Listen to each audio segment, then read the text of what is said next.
निर्मित आकृति नेबा सहित धीरे धीरे आम हाथ उपरक उठाइबा पूरा उपरक नेबा एवं श्वास छाड़ा सहित रिलैक्स अवस्था को आसीबा धीरे धीरे।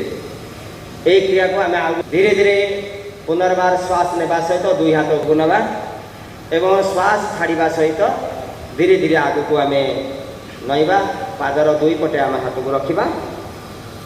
यही आसन को आम प्रत्येक दिन अभ्यास करने दरकार। या द्वारा मेरुदंड नमनीय रह 10 ରୁ 30 सेकेंड पर आम निश्वास को बाहर को छाड़ा सहित पुनर्बार धीरे धीरे जी हो पार से करवा टे सावधान देखा। आम जदि अंडार पछपट को आम धरवा आम पछपट को नाइका श्वास नेला सहित यही आसन अर्धचक्रासन अभ्यास करने द्वारा मेरुदंड नमनीय होगा मेरुदंड लाभ होता है। तेणु धीरे धीरे आम रिलैक्स अवस्था को आसवा। साधारण श्वास श्वास ऊपर को उठेगा नहीं सीधा अवस्था करवा सीधा बस आकाश सहित समांतर करवा। डाहाण आकरू झुकी पड़ा डाहाण पट को डाहाण पाद डाहाण गोड़ को छुईब डाहाण हाथ डाहाण गोड़ को छुईब। भारत माता की जय वंदे मातरम। जोरंदा आयुर्वेदिक चिकित्सालय मु योग प्रशिक्षिका मोनालिसा साहू आज आम जिला ढेंकानाल स्तरीय कार्यक्रम योग दिवस आंतरिक योग दिवस आम पुलिस अनुष्ठित हो जाए। शताधिक छात्र छात्री बहुत मान्यगण्य व्यक्ति जोग देते आंतरराष्ट्रीय योग दिवस आज सारा विश्व पालुची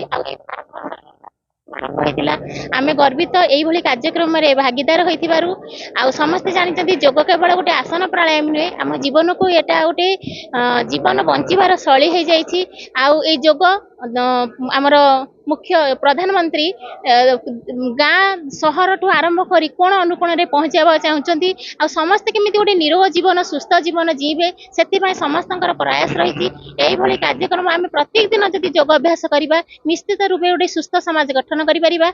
एतिकी कहि मोर वक्तव्य कोन कहबे। आज विश्व योग दिवस हम अश्विनी गणपति विश्व योग दिवस ये 11तम अंतर्राष्ट्रीय योग दिवस सारा विश्व आपको पालन करुच्ची। बहुत सुंदर भाव में पालन है। वास्तव में योग ही मनुष्य को निरोग दे पार आउ तार कौन प्रकार विकल्प ना। तेणु से गोटे कथा कहुई ना कर योग रह निरोग। तेणु आम समस्ते योग प्रति से ऋषि पतंजलि 3 प्रकार साधकता कहते। प्रथम प्रकार जो मैंने मनीषी मैंने आम पाखे कहूँ केवल अभ्यास वैराग्य द्वारा से मुख्य प्राप्ति हमें। एवं द्वितीय प्रकार जो मैंने मुनि ऋषि मान थे से योग थिला कौन क्रिया योग थिला तपस्वाध्याय से तपस्या करते एवं स्वाध्याय करते भगवान को प्राप्त होते। किंतु आम मान अष्टांग योगर मार्ग देइछन्ति। तेणु अष्टांग योगरे जम नियम आसन प्राणायाम प्रत्याहार धारणा ध्यान समाधि जो अच्छी वास्तव में योग ही मनुष्य जीवन को परमात्मा सहित मिलन कर ये हूँ गोटे सबुठारु सुंदर माध्यम अच्छी। या द्वारा निरोग रहा सहित निजको भगवान सहित मिलई पार। तेणु ये गोटे सुंदर माध्यम योग आम समस्त योग करवा निरोग रहा। आज एबे धीरे धीरे प्रत्येक परिवार रे मध्य योग प्रति समस्त आग्रह आसी।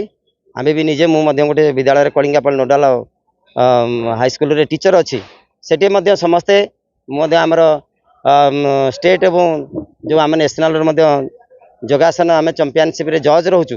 तेणु ए समस्त गोटे बढ़िया आग्रह आम ढेंकानाल जिले में 4 थर आम कर डिस्ट्रिक्ट लेवल योग चैंपियनशिप इतने सुंदर भाव में पिलामानकर कार्यक्रम रोचे। धीरे धीरे योग को समस्त आग्रह कर नौ निश्चित भाव में पिलामानकर भविष्य उन्नति हम योग शिखे आज ढेंकानाल जिले जो योग महोत्सव बहुत भल लगे। मुझे खाली ये कथा रखी जे मुझे प्रतिदिन योग करुँगी क्या मुझे उदाहरण क्या योग द्वारा कौन सी औषध खाऊनी कौन मेडिसिन खाऊनी मो खाद्य प्रणाली भी ठीक अच्छी।